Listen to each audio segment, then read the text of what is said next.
Today I'm making Roblox's scariest and most realistic SCP-173. You guys went crazy for the SCP-096 video, which blew up and became my most popular video in just 10 days.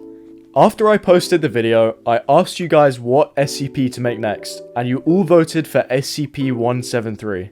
So this time, I'm gonna go all out and make the best SCP-173 experience on Roblox. Trust me guys, this one turned out to be really scary, so stay tuned.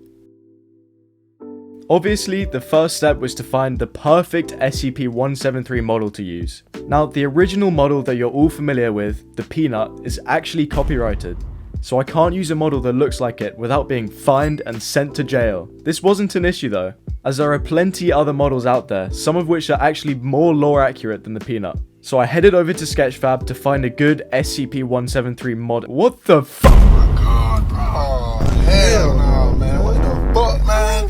Get your ass on, bro.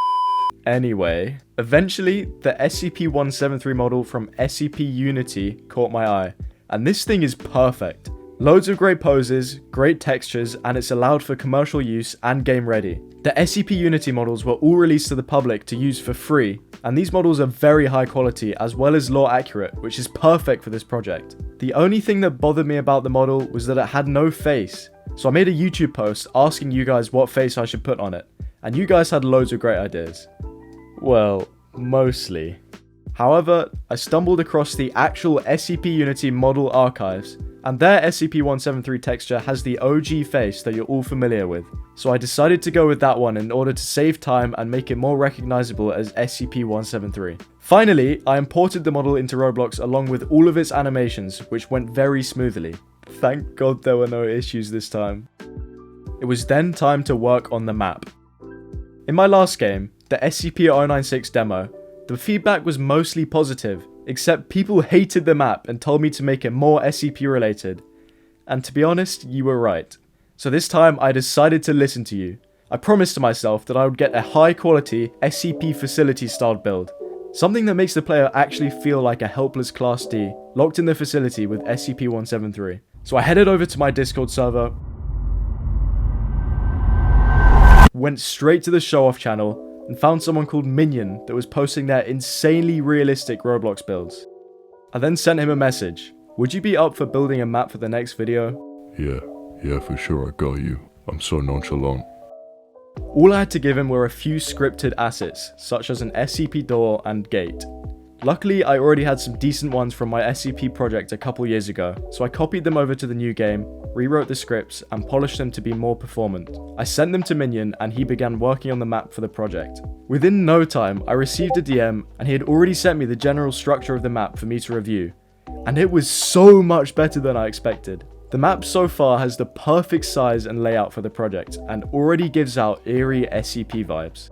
Now, I wasn't going to sit and wait for the map to be finished, so while the builder was doing his thing, I jumped into the most important part of this SCP, which is the AI. In a nutshell, SCP-173 is a statue that snaps your neck when you look away, including when you blink, quite similar to the Weeping Angels from Doctor Who. After posting the SCP-096 video, a few people suggested a better way of detecting if the SCP is on your screen or not, using World to Viewport Point. Whoever gave me that tip, thank you. It made setting up the vision detection so much easier. So within about 10 minutes, I had the SCP-173 detection working perfectly. I then made the SCP go into a random pose whenever the player looks away, and then I made it create a path to the closest player whenever no one's watching. After playing around for a while and jump scaring myself way more times than I'd like to admit. Alright, let's see if this works. Oh! I found a good speed for SCP-173, and it was working perfectly. Just look at how scary this is. And keep in mind, this was version 1 of the AI. I've been making loads of small improvements behind the scenes as I've been testing the game. It was then time to add sounds as well as the attack functionality. I gathered some sounds for the SCP, some from the toolbox and some online. Here's what I chose.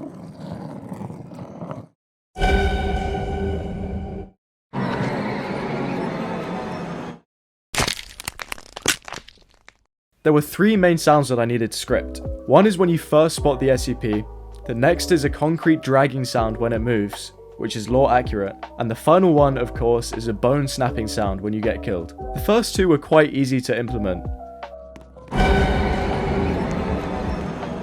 But then came the jump scare. Tons of you in the previous video made it clear that you didn't like the jump scare at all. So for this project, I'm going to take a different approach, making it less loud and jumpy like a cheap horror game. For this SCP, in order to make something unsettling, I decided to go with a simple neck-breaking death visual, as well as a ragdoll when the player dies. I didn't want to create a ragdoll system from scratch, so with a quick search on the dev forum, I found one that worked perfectly. Then I wrote some code which tilts the player's camera in a snapping motion when they're killed. This, along with the ragdoll, is really good at simulating a neck break. After some testing, I also chose to add a smooth blur transition when the player's neck breaks, before the screen fades to black. It looks really good so far.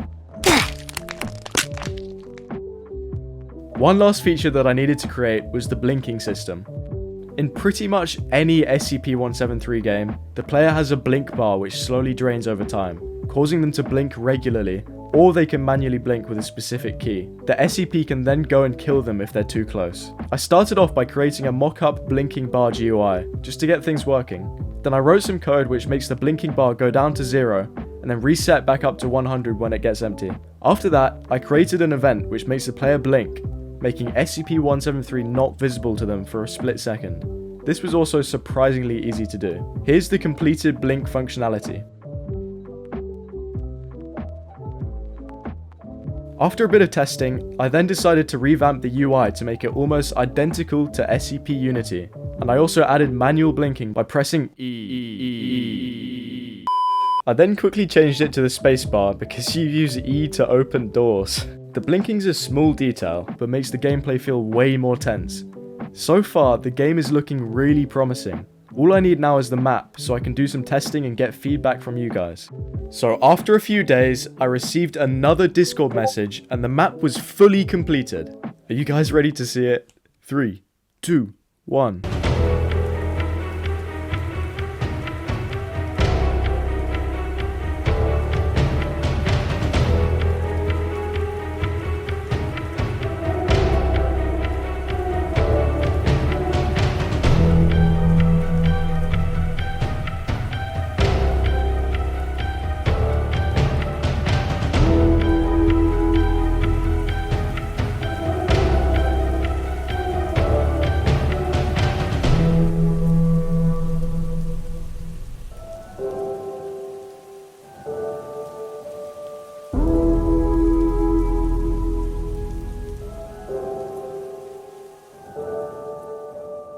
Isn't that insane?